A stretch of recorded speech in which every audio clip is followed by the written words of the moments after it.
Class 10th में लिखा हुआ है यहाँ पर, क्लास 10th में एक्सरसाइज 1.2 पढ़ना है, हम लोग को मैथ पढ़ना है। लेकिन अब हम लोग को ये 10th तो लिखा हुआ है, लेकिन अब हम लोग को चलना है 1 to क्लास 3 क्लास में, क्योंकि वही पढ़ाई करना है हमको 1.2 में, जो कि 1 चैप्टर में 1.1 में हम लोग को पढ़ने को मिला था यूक्लिड विभाजन एल्गोरिथ्म का प्रयोग पढ़ने को मिला था, ये बराबर बी क्यू प्लस आर, जो कि हम लोग पढ़ चुके हैं। लेकिन अब हम लोग को इसमें 1.2 में पढ़ना है अभाज्य गुणनखंड विधि से एचसीएफ और एलसीएम पढ़ना है, जो कि हम लोग को 3 और 4 क्लास में पढ़ने को मिलता है। आप समझिए कि 10th क्लास में नहीं, वो 3, 4 क्लास में हम लोग हैं अभी, उस पर ध्यान देते हैं, चलते हैं, ध्यान दीजिए। एक जो है कि सबसे पहले होता है अभाज्य गुणनखंड विधि, अभाज्य गुणनखंड विधि, और दूसरा होता है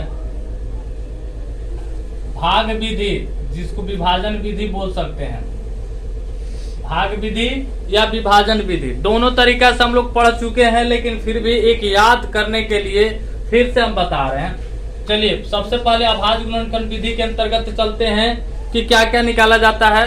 तो एचसीएफ और एलसीएम को निकाला जाता है दोनों, और भाग विधि में भी एचसीएफ और एलसीएम दोनों निकाला जाता है। तो चलिए पहले इसमें चलते हैं अभाज्य गुणनखंड विधि में, जो कि मान लेते हैं 20 है और यहाँ पर आ गया 25। हो सकता है यहाँ 2 नंबर दिए हैं, हो सकता है कहीं 3 नंबर भी मिल जाए, कोई दिक्कत नहीं है, क्योंकि 2 नंबर रहेगा तो 2 नंबर का गुणनखंड करना है, और 3 नंबर रहेगा तो 3 नंबर का गुणनखंड करना है। चलिए पहले अभाज्य गुणनखंड विधि से चलना है, तो सबसे पहले क्या करना है कि 20 का गुणनखंड करना है। जैसे 20 का गुणनखंड क्या करना है कि रफ में कर सकते हैं। जैसे 20 का 2 से 10 हो जाएगा, 2 से 5 हो जाएगा, तो इसका क्या आया 2 गुने 2 गुने 5। फिर उसी तरह से यहाँ पर एक और नंबर है हमारा 25, तो 25 का करेंगे तो क्या होगा 5 गुने 5, यानी यहाँ पर आ गया 5 गुने 5। तो कहने का मतलब है कि यहाँ पर ये नहीं कि 2 नंबर से दिया हुआ है, यहाँ पर तो 2 ही नंबर रहता है, ऐसा कुछ नहीं है। यहाँ पर 3 नंबर भी हो सकते हैं, 4 नंबर भी हो सकते हैं। तो जितना नंबर होगा वो सारे नंबर्स को हम लोग क्या करते हैं कि गुणनखंड, यानी इस तरह से गुणनखंड कर लेते, तोड़ लेते हैं, और उसका जो गुणज होता है वो सारे को हम लोग एकत्रित लिख लेते हैं। अब क्या करना है ना, हम लोग को मान लीजिए कि यहाँ पर एलसीएम निकालना है ना। पहले चलिए एचसीएफ में चलते हैं, एचसीएफ पहले सीख लेते हैं तो एलसीएम में चलेंगे। चलिए एचसीएफ निकालना है, तो एचसीएफ निकालना है तो क्या करना है ना कि दोनों में देखना है कि कॉमन क्या है, दोनों में कॉमन क्या है। कॉमन का मतलब है कि दोनों में मिल क्या रहा है। तो मान लीजिए देखिए यहाँ पर एक 5 मिल रहा है, देखिए दोनों में हम लोग का 5 मिल रहा है, दूसरा कुछ नहीं मिल रहा है। ये 5 है तो 5 इसके अंतर्गत है ही नहीं, ये 2 है तो 2 इसके अंतर्गत है ही नहीं, केवल मिल रहा है 5। तो वही उसी को कहते हैं कि कॉमन, जो दोनों में मिले, दोनों में सम्मिलित रहे। तो 5 ही केवल मिला है, तो ये हो जाएगा एचसीएफ इक्वल हो जाएगा 5। एचसीएफ निकाले तो 5 आ गया। अब देखिए एलसीएम निकालना है तो क्या करेंगे, चलिए इसी मतलब कि गुणनखंड पर बता दे रहे हैं इसी में कि कैसे करते हैं।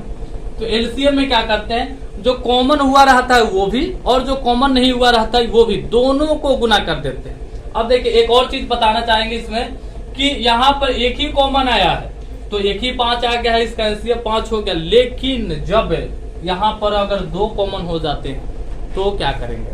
जैसे मान लीजिए यहाँ पर 5 कॉमन हुआ है, यहाँ पर कहीं हो सकता है 2 भी रहता, सपोज है यहाँ पर कुछ और रहता, 50 रहता तो 2 रहता, तो यहाँ पर एक और 2 हम लोग का मिल रहा है, एक और हम लोग देख रहे हैं कि 2 कॉमन हो रहा है दोनों में। तो यहाँ पर क्या करते हैं 5 गुने 2 कर देते, यानी कि क्या हो जाता है 10 हो जाता है। इसका एचसीएफ कितना हो जाता है 10 हो जाता है। लेकिन अभी हम लोग को इतना नहीं चलना है, वो ओनली समझाने के लिए दिए हैं और समझाने के लिए बताए हैं। और एलसीएम निकालना हो, चलिए इसको हटा दिए सब, पहले जैसे कर दिए हैं। अब देखिए इसको जो है मान लेते हैं कि अगर अब हम लोग को एलसीएम निकालना है, अभाज्य गुणनखंड विधि से ही एलसीएम निकालना है, तो क्या करेंगे, सबसे पहले देखेंगे इसमें कॉमन जो हुआ है, तो कॉमन हुआ है तो वो भी लिखना है, और बाकी जो नहीं हुआ रहता है उसको भी लिखना रहता है। जो कि यहाँ पर नहीं हुआ है तो ये भी लिखा जाएगा, ये नहीं आया है कॉमन में, ये भी लिखा जाएगा, और ये भी नहीं है तो ये भी लिखा जाएगा। तो कितना हो जाएगा 5 दूना 10, 10 दूना 20, 20 बचे 100, यानी कि इसका एलसीएम में कितना आ गया, 100 आ गया। ठीक है, इस तरह से अभाज्य गुणनखंड विधि हो गया। और भाग विधि से भी निकालेंगे ना तो सेम ही आंसर आता है। ये नहीं कि अभाज्य गुणनखंड विधि से निकाले तो अलग आंसर आएगा और भाग विधि से निकालेंगे तो अलग आंसर आएगा, ऐसा कुछ नहीं होता है। दोनों तरीका से निकालेंगे तो सेम ही नंबर आएगा मेरा। ठीक है, तो अब देखिए भाग विधि, ये अभाज्य गुणनखंड विधि पढ़ लिए। अब भाग विधि में हम लोग चलते हैं कि इसमें क्या होता है। चलिए इसी का लेकर के चलते हैं कि कुछ समझ में आए कि हाँ गलत है या सही है। ठीक है, 20 और 25 का एचसीएफ निकालना है भाग विधि से। तो ये तो हम लोग पढ़ चुके हैं, जैसे ऐसे भाग देना रहता है 20 से 25 में। तो 20 से एक मर्तबे लगाएंगे तो कितना हो जाएगा, 5 हो गया। अब जो शेषफल होता है ना, चलिए आइए अब यहाँ पे क्या करते हैं ना, जो शेषफल बचता है तो शेषफल को फिर से अब हम लोग ऐसे घेर देते हैं और यहाँ का नंबर फिर से क्या कर लेते हैं, उतार लेते हैं और फिर इसको ऐसे कर देते हैं। ठीक है, अब फिर 5 से अब हम लोग को भाग देना है इसमें, तो 5 चौका 20, यानी कि जो पहले यूक्लिड विभाजन में बताए थे कि जब तक शून्य नहीं आ जाए, जब तक 0 नहीं आ जाए तब तक हम लोग को प्रक्रिया करना था। उसी प्रकार से ये भी है कि जैसे इससे भाग दिए 25 में 20 से, तो आ गया शेषफल हमारे पास 5 और फिर से शेषफल को घेर दिए, फिर यहाँ जो भाजक जो था ना इसको फिर ला दिए, फिर भाग दिए, फिर कुछ ना कुछ शेषफल यदि रह जाता तो फिर उसको घेर देते और फिर इस भाजक को यहाँ पे लाते। ये नहीं कि हर भाजक लाते, यहाँ ये वाला भाजक लाते। ठीक है, और उसको जैसे किस तरह से कट गया है लास्ट में उसी तरह से कटना चाहिए हर मैथ में। ठीक है, तो यहाँ पर देखिए कि किससे पूरा पूरा कटा है, 5 से कटा है, तो ये भी हमारा क्या हो जाएगा, यहाँ पे लिख देंगे एचसीएफ इक्वल हो जाएगा 5। ठीक है, अब आइए एलसीएम यदि निकालते हैं भाग विधि से तो कैसे निकालते हैं, तो इसके लिए हम लोग पढ़ चुके हैं ना पहले भी, तो लेकिन फिर से देखेंगे। 20 है और 25 है, इस तरह से हम लोग पढ़ चुके हैं। ये क्या से लगेगा, क्या चीज से लगेगा, 5 से लगेगा, 5 से 5 चौका 20 और 5 25। अब नहीं कटेगा क्योंकि हम लोग एलसीएम में जानते हैं कि कम से कम 2 नंबर कटने चाहिए।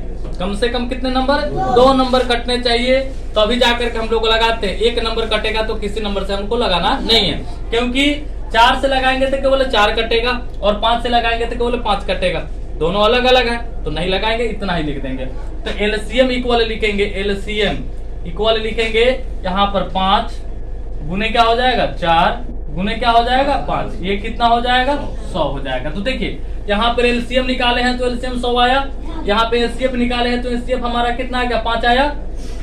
दोनों का आंसर सेम आया कि नहीं आया। तो ये नहीं कि रूल अगर चेंज कर देते हैं तो कोई आंसर अलग आ जाएगा, ऐसा कुछ नहीं होता है। सारे रूल्स जो है कि बराबर होते हैं, ओनली जो है कि अलग अलग विधि, अलग अलग मेथड कह सकते हैं जो है, जो कि हम लोग अलग अलग मेथड से बनाएंगे, लेकिन आंसर हम लोग का लास्ट में सेम ही आता है।